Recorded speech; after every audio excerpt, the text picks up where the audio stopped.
Banyak jalannya, banyak caranya, banyak konsepnya. Pada intinya satu, yakin bahwa kesembuhan itu nyata. Assalamualaikum teman-teman, sahabat penderita GERD, anxiety, dan asam lambung. Untuk teman-teman yang sekarang sedang berjuang melawan GERD, anxiety, dan asam lambung yang menonton video ini, semoga lekas diberikan kesembuhan. Nah, jadi pada kesempatan kali ini teman-teman, saya ingin membagikan lagi pengalaman saya dalam menghadapi penyakit GERD, anxiety, dan asam lambung atau proses penyembuhan yang ada pada diri saya sehingga saya bisa berhasil sembuh dari penyakit GERD, anxiety, dan asam lambung ini. Jadi kali ini yang ingin saya bahas teman-teman ya, yaitu adalah manakah yang lebih bagus disembuhkan, antara pikiran dulu ataukah lambung dulu. Nah, berikut teman-teman saya akan membagikan jadi konsep penyembuhan yang ada pada diri saya itu seperti apa. Silahkan disimak, mudah-mudahan itu akan bermanfaat untuk teman-teman. Dan berikut ini teman-teman pemahaman yang ada dalam diri saya dalam proses penyembuhan dari GERD, anxiety yang saya alami dulu. Jadi yang paling penting menurut saya itu teman-teman adalah pikiran. Jadi untuk badan itu ketika pikiran kita itu sudah sembuh, nanti badan itu akan mengikuti, untuk kesembuhannya akan mengikuti pikiran. Jadi seperti itu teman-teman. Di sini saya lebih fokus untuk pemulihan pikiran atau penyembuhan pikiran. Pikiran yang sering terbawa arus negatif atau pikiran yang sering terhasut ke hal-hal yang negatif, itu bagaimana caranya untuk menetralisir, untuk meredam. Sehingga kalau untuk mengatasi atau menghilangkan itu memang sangat susah teman-teman. Akan tetapi dengan kita berusaha untuk meredam itu bisa meminimalisir pikiran-pikiran negatif yang timbul, ataupun sebagai benteng kita untuk memagari diri kita dari ajakan-ajakan ke arah pikiran yang negatif. Jadi seperti itu teman-teman. Dan kenapa saya memfokuskan kepada pikiran dulu? Jadi seperti ini teman-teman ya. Karena penyakit GERD, anxiety ataupun asam lambung ini timbul di dalam diri saya itu tercetus karena adanya sebuah keadaan kondisi tertentu yang membuat saya bisa dibilang semacam depresi ya, dan itu membuat stres berkepanjangan, akhirnya timbullah penyakit ini. Dan maka dari itu saya memutuskan atau menyimpulkan atau pemahaman yang ada diri saya itu penyembuhan harus dimulai dari pikiran. Kenapa? Karena saya pun sudah mencoba untuk obat-obatan. Dalam hal ini saya juga sudah berusaha untuk sembuh menggunakan obat-obatan, tapi itu menurut saya hasilnya kurang maksimal karena saya dalam diri saya sadar bahwasanya penyakit ini nih sebenarnya timbul dari pikiran. Karena kenapa? Karena diagnosa yang ada itu menunjukkan semuanya fine, semuanya baik-baik aja. Nah, berarti di situ saya menyimpulkan sebenarnya yang sakit itu adalah pikiran, dan itulah sebab saya mengerucutkan kenapa harus memfokuskan penyembuhan pada pikiran. Nah, jadi seperti itu teman-teman. Lantas bagaimana usaha-usaha saya dalam mengurangi atau meredam pikiran-pikiran negatif yang ada di dalam diri saya? Jadi menambah intensitas interaksi saya dengan teman-teman, intinya dengan orang lah, dengan seseorang. Karena kita tahu bersama bahwa bahwasanya itu fase-fase dalam penyakit ini itu berbeda-beda. Jadi biasanya pada fase pertama, ketika kita dilanda panik attack itu biasanya kita lebih sering cenderung tertutup dan takut untuk keluar rumah. Nah, di situ interaksi kita itu terbatas dalam lingkungan keluarga.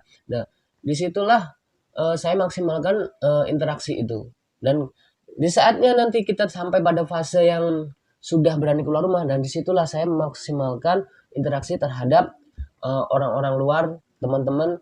Tujuannya apa? Ya, tujuan saya seperti ini teman-teman. Untuk mengurangi kekosongan pikiran atau mengurangi kekosongan yang ada di dalam pikiran saya. Kenapa? Karena setelah saya perhatikan teman-teman, datangnya hasutan-hasutan pikiran negatif, datangnya perasaan cemas, datangnya pikiran-pikiran takut itu semua datang ketika otak kita kosong. Ketika otak kita itu tidak berpikir, datanglah semua itu.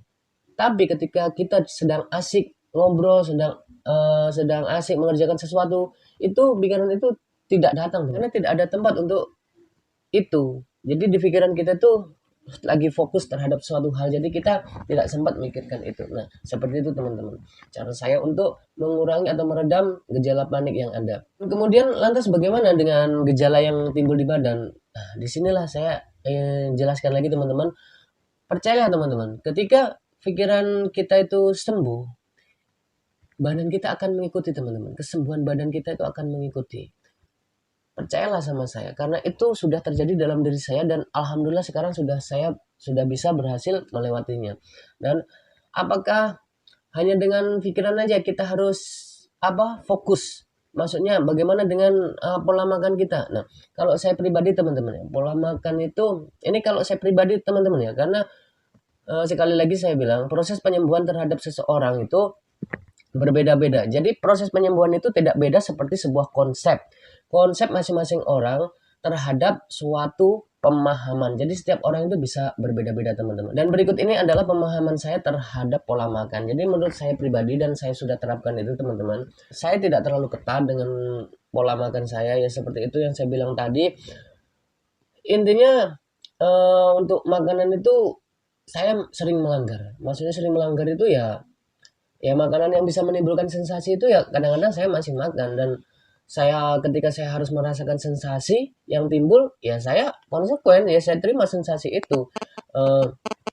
Akan tetapi memang ada makanan-makanan yang betul-betul saya hindari, yaitu ada di video sebelumnya yang saya sampaikan. Dan konsep penyembuhan dalam diri saya itu yang perlu digarisbawahi adalah teman-teman, yaitu bebaskan pikiran kita. Jadi jangan terlalu dibebani dengan pantangan-pantangan. Jadi apa yang ingin dilakukan lakukan, apa yang ingin dimakan makan. Nah, itu yang ada dalam konsep penyembuhan diri saya teman-teman. Saya lebih fokus ke dalam penyembuhan pikiran. Selama saya tuh masih sanggup untuk merasakan sensasi yang akan ditimbulkan dari makanan yang nantinya saya makan. Jadi saya itu sudah mengetahui bahwasanya kalau saya tuh mau makan ini, nanti saya akan dapat sensasi begini. Saya sudah mengetahui dan saya sanggup, ya saya makan aja. Seperti itu teman-teman. Kan tetapi juga saya tidak lantas mengeloskan untuk makanan ya, bukan seperti itu juga maksudnya. Intinya saya tetap konsumsi, tapi saya membatasi dan saya tidak menghindari. Nah seperti itu silahkan dijabarkan sendiri. Dan seperti itulah konsep penyembuhan yang ada pada diri saya teman-teman. Ketika teman-teman merasa itu bermanfaat, silahkan diterapkan. Ketika teman-teman merasa itu tidak bermanfaat, jangan dilakukan. Karena bermacam-macamnya sensasi yang ditimbulkan oleh penyakit ini, setiap orang juga punya cara masing-masing untuk bangkit dari penyakit ini teman-teman. Yakin bahwa tidak akan terjadi apa-apa dalam diri teman-teman. Yakin bahwasanya penyakit ini tuh tidak berbahaya. Akan tetapi penyakit ini mampu menurunkan kualitas hidup kita. Nah, itu saja teman-teman. Semoga teman-teman yang sedang berjuang melawan GERD, anxiety, dan asam lambung lekas diberikan kesembuhan, dipulihkan lagi seperti sedia kala sehingga bisa menikmati hidup seperti layaknya teman-teman kita yang ada di luar sana. Baiklah teman-teman, seperti itu yang ingin saya bagikan. Assalamualaikum warahmatullahi wabarakatuh.